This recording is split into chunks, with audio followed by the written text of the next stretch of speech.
औज़ुबिल्लाहि मिनश्शैतानिर्रजीम बिस्मिल्लाहिर्रहमानिर्रहीम अल्लाहुम्मा कुल्लि वलिय्यिकल हुज्जत इब्निल हसन सलावातुका अलैहि वला आबाइही फ़ी हाज़िहि स्सा व फ़ी कुल्लि साआ वलिय्यन व हाफ़िज़न व क़ाइदन व नासिरन व दलीलन व ऐनन व हत्ता तुस्किनहु अर्ज़का व तुमत्तिअहु फ़ीहा तवीला। अस्सलामु अलैकुम सामीन, हमारे चैनल ज़िक्र उला में खुश आमदीद। मैं आज आपके सामने इल्लामा लाजपाल हुसैन की तसनीफ़ वलायत इब्लीस से इक़्तिबास पेश कर रही हूँ, जिसका बुनियादी मकसद आपकी खिदमत में ऐसा इल्म बयान करना है जिससे लोगों में ऐसा शऊर बेदार हो कि जिससे शयातीन की चालों, हरबों और गुमराहकुन ख़यालात से बचा जाए।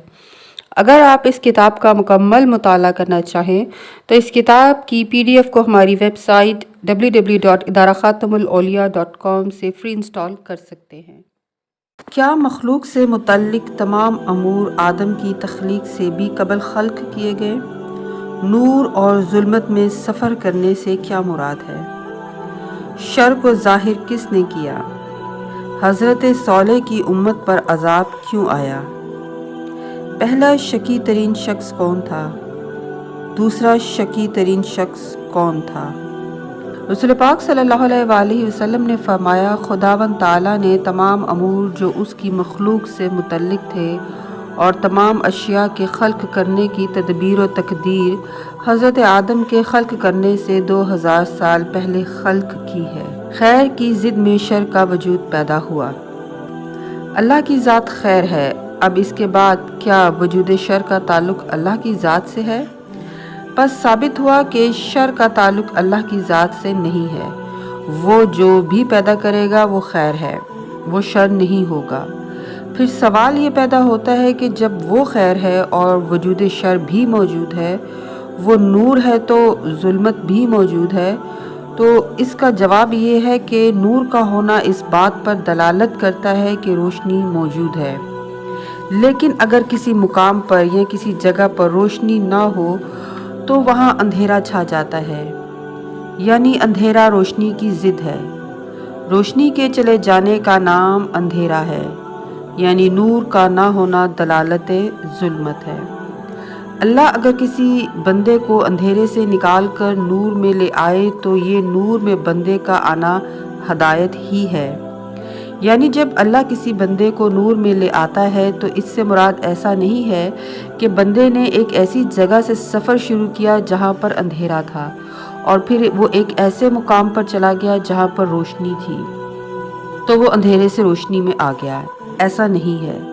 अंधेरे से मुराद ये है कि वो अंधेरा इब्लीसियत और शर का वजूद था, क्योंकि कल्ब में नूर नहीं था। तो अल्लाह ने कहा कि शर और जुल्मत वाले कल्ब को जब हदायत मिलती है तो अगर वो हदायत को कबूल कर लेता है तो इसके अंदर नूर दाखिल हो जाता है, फिर उसके अंदर जुल्मत और शर नहीं रहता। तो मैं अल्लाह उनका वली हूँ कि मैं उनको अंधेरों से निकाल कर नूर की तरफ लाता हूँ, यानी नूर ईमान का नाम है।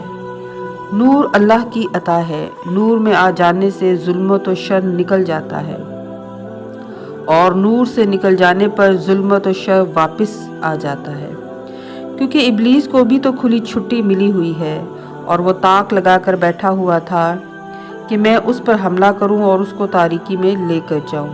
जब सूरज निकलता है और एक ऐसे कमरे में पड़ता है कि जहां अंधेरा है, तो जब आप सुबह के वक्त पर्दा हटाते हैं तो आप देखते हैं कि जिस कमरे में रात के वक्त अंधेरा था, सूरज की शुआएं जब उस कमरे में दाखिल हुई तो अंधेरा जाता रहा, तारीकी ख़त्म हो गई और वहाँ पर रोशनी छा गई। और जैसे ही रोशनी छाई, कमरे में मौजूद तमाम अशिया आपको नज़र आने लगी, आपके सामने वाज़िया और रोशन हो गई। रोशनी का आना था कि आप अपने कामों में मसरूफ़ हो गए। अगर अंधेरा हो और रोशनी ना हो तो क्या आप काम कर सकते हैं? नहीं। पहले आप कमरे को रोशन करेंगे, फिर काम करेंगे। यही बात है। अल्लाह कहता है कि पहले अपने कल्ब को रोशन करो ईमान के नूर से, क्योंकि जब तक कल्ब रोशन नहीं होगा तुम सिरात मुस्तकीम पर चल नहीं सकोगे। सिरात मुस्तकीम पर चलना असल में इंतहाई अहम है, क्योंकि इब्लीस सिरात मुस्तकीम के सामने बैठा हुआ है और वो वहाँ से इंसान को गुमराह करके ले जाता है, अपने जाल में फंसा कर अगवा करता है। शर हमेशा खैर के मुकाबले में आया और खैर आदम की ज़ात है। شر کو ظاہر کس نے کیا؟ روح خیر نے۔ وہ روح خیر جب پیکر آدم میں داخل ہوئی تو اعضائے آدم پوری طرح ناطق و حیات میں آ گئے، اور ابلیس جو نوری فرشتوں کے اندر بیٹھا ہوا تھا ان کے جھرمٹ میں اپنے اندر شر چھپا کر بیٹھا ہوا تھا۔ اس کا شر فوراً عیاں ہو گیا کہ نہیں کرتا میں خیر مجسم کو سجدہ۔ یہ نہیں کہتا بلکہ کہتا ہے کہ میں اس کو سجدہ نہیں کروں گا کیونکہ یہ مٹی سے بنا ہے اور میں آگ سے۔ تو اللہ نے خیر کو اپنی ذات سے نسبت دے کر بلند کیا ہے اور فرمایا کہ جب میں اس میں روح پھونکوں تو اس کو سجدہ کرنا۔ تو یہ کیسے ہو سکتا ہے کہ جس روح کو اللہ اپنی طرف نسبت دے اس میں شر ہو؟ اس کے اندر شر نہیں ہوگا بلکہ خیر ہوگی۔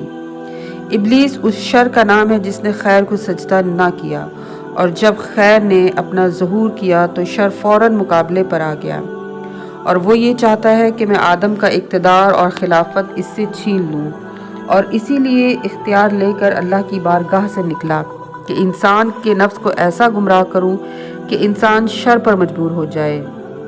انسان جو شر کرتا ہے وہ ابلیس کی طرف سے ہوتا ہے، اس کے نفس امارہ کی طرف سے ہوتا ہے، نہ کہ اللہ کے طرف سے۔ رسول خدا فرماتے ہیں جو شر کی نسبت اللہ کی طرف دے وہ اللہ پر جھوٹ بولتا ہے۔ حضرت صالح کی امت پر عذاب آنا۔ حضرت صالح نے جب اپنی قوم کو اللہ سے ڈرایا تو ان کی قوم نے کہا کہ تم ہماری طرح کے انسان ہو۔ اس کا ذکر سورہ شورى کی آیت 41 میں ہے۔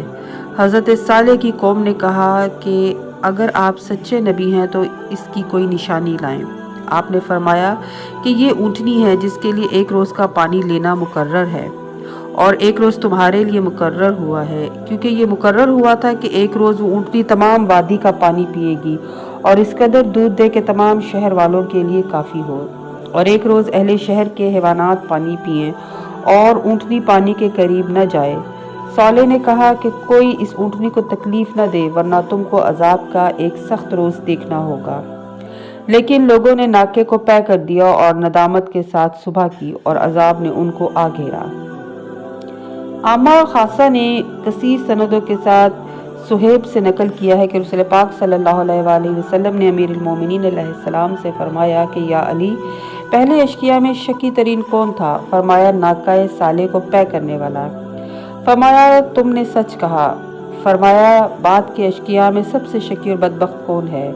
عرض کی مجھے نہیں معلوم۔ فرمایا کہ وہ شخص جو تمہارے سر پر ضربت لگائے گا۔ حضرت عمار یاسر سے روایت ہے کہ وہ کہتے ہیں کہ میں اور علی ابن ابی طالب غزوہ عشیرہ میں خاک پر سوئے ہوئے تھے، ناگہاں ہم نے دیکھا کہ رسول پاک صلی اللہ علیہ وآلہ وسلم نے اپنے پائے مبارک سے ہم کو بیدار کیا اور فرمایا کہ کیا تم چاہتے ہو کہ میں تم کو شقی ترین مرد سے آگاہ کروں؟ ہم دونوں نے کہا ہاں یا رسول اللہ۔ تو حضرت نے فرمایا ایک احمر سمود، قوم سمود کا سرخ آدمی جس نے ناکہ صالح کو پے کیا، اور دوسرا وہ جو یا علی تمہارے سر پر ضربت لگائے گا جس سے تمہاری داڑھی خون میں رنگین ہو جائے گی۔